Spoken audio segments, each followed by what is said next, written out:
BNP প্রতিশ্রুতি দেয়, প্রতিশ্রুতি রাখে। নির্বাচনী ইশতেহার ঘোষণা করে, বাস্তবায়ন করে। 31 দফা দেয়, 32 দফা পর্যন্ত পূরণ করে। এর নাম বিএনপি। আমরা শহীদ রাষ্ট্রপতি জিয়াউর রহমানকে দেখে ছাত্র রাজনীতিতে যোগদান করেছিলাম, কারণ তিনি উৎপাদনমুখী শিক্ষা ব্যবস্থার কথা বলেছিলেন, বেকার সৃষ্টির কোনো কথা বলেননি।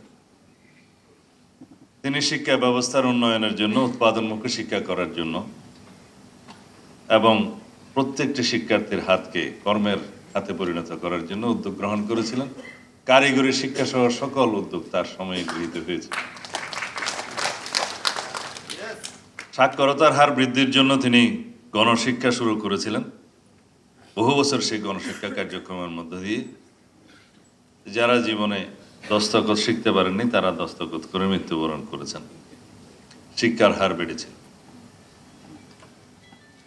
আমার নেত্রী, দেশনেত্রী বেগম খালেদা জিয়া এই বেসরকারি শিক্ষকদের মর্মবেদনা বুঝে সরকারে থাকাকালীন সময়ে বেসরকারি শিক্ষকরা যেহেতু অবসরের পরে শূন্য হাতে বাড়ি যান, সেই বেদনা বুঝে তাদের জন্য অবসরকালীন এই ভাতার প্রচলন করেন। শিক্ষক কল্যাণ ট্রাস্ট তো আছেই। আজকে আমি শিক্ষা সচিবের কাছে শুনলাম যে একজন কমপক্ষে খুব সম্ভবত 6 থেকে 7 লাখ টাকা করে এই অবসর সুবিধা পাবে, 5, 6, 7 লাখ এভাবে। এটা একজন দরিদ্র স্কুল শিক্ষকের জন্য, যিনি গ্রামে বসে আছেন, সেটা অনেক বেশি মাইনে রাখে। এবং বাড়িতে বসে ব্যাংক অ্যাকাউন্টে ইবাইস প্লাস প্লাসে ডিজিটালাইজ পদ্ধতিতে তার টাকা তার ব্যাংক অ্যাকাউন্টে ঢুকছে, 1 টাকাও কোথাও উৎকুচ দিতে হবে না। আপনি বাস্তবায়ন করেছেন। অনেকে গতকালকে বলছে আগামী 2 দিন পর তো সরকারের 180 দিন পূর্ণ হবে, আপনারা কি কি বাস্তবায়ন করেছেন এগুলো দেখে যান বাস্তবায়ন। এটা আমাদের ইশতেহারে ছিল না, এটা 32 নম্বর।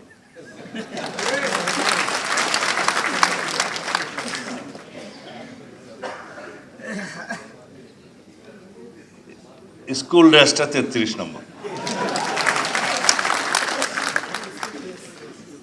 মাননীয় প্রধানমন্ত্রী, আপনার প্রশংসা করতে চাই না, জাতি প্রশংসা করবে, কিন্তু আমি স্মরণ করিয়ে দিতে চাই, আপনি দায়িত্ব নেওয়ার আগেই যে সমস্ত প্রতিশ্রুতি দিয়েছেন, ইশতেহারে দিয়েছেন, পরিকল্পনা বলেছেন, আই হ্যাভ এ প্ল্যান, আমরা সবাই বলেছি উই হ্যাভ এ প্ল্যান।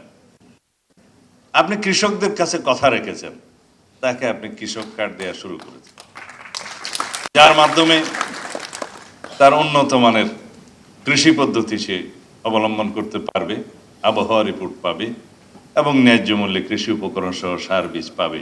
সেটা আপনি আগামী 5 বছরের ভিতরে পূর্ণাঙ্গভাবে বাস্তবায়ন করবেন, আমরা বিশ্বাস করি, আশাও করি। আপনি এই দেশের দরিদ্র মা বোনদেরকে ভুলেন না, বলেছেন ফ্যামিলি কার্ড দিবেন। আমাদের বিরোধী পক্ষরা বলেছে রাখ তোর ফ্যামিলি কার্ড। এখন তারাই প্রতিযোগিতা করছে ফ্যামিলি কার্ড কবে দিবেন।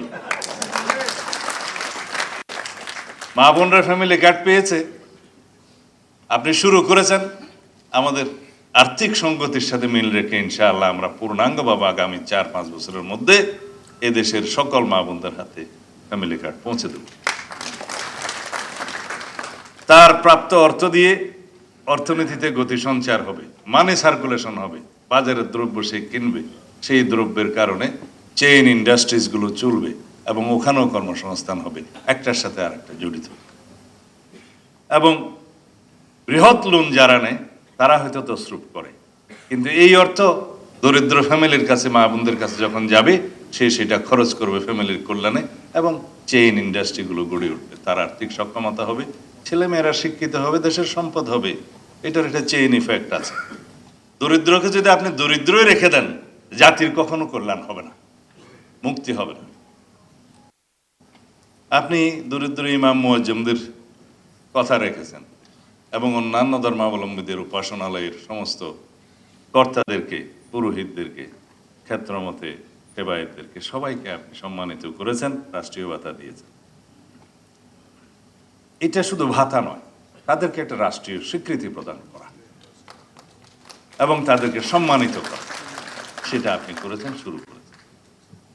দেশের এমন কোনো অঙ্গন নাই, ক্রীড়াবিদ, সংস্কৃতিজীবী সকলের কাছে আপনি আপনার প্রতিশ্রুতি পৌঁছে দিয়েছেন, রক্ষা করেছেন, কথা বলেছেন এবং পর্যায়ক্রমে তাদের সকলকে আপনার সেই কর্মসূচির ভিতরে নিয়ে আসবেন, যারা তাদের জীবনের একটা স্বীকৃতি পাবে, মূল্যায়ন পাবে। অর্থ বড় কথা নয়।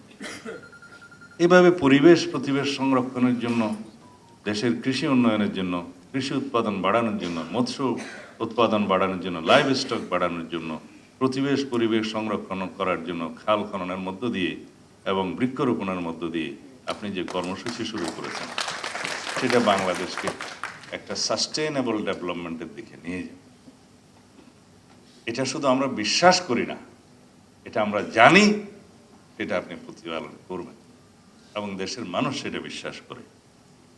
যাই হোক, আমি তো বাউন্ডারির বাইরে বক্তব্য দিয়ে চলছি, আপনি বক্তব্য দিবেন। ফেরা দাস সারা দেশের শিক্ষকবৃন্দ অনলাইনে বসে আছে, তারা শুনবে। এখানে পুলিশ সহ সবাই, কমিশনার সহ সবাই বসে আছে আপনার বক্তব্য শোনার জন্য এবং সারা দেশের সমস্ত শিক্ষক সমাজ বসে আছে আপনার বক্তব্য শোনার জন্য। আশা করি তাদের মধ্যে আপনি নতুন আশার সঞ্চার করবেন, জাতিকে জাগরুক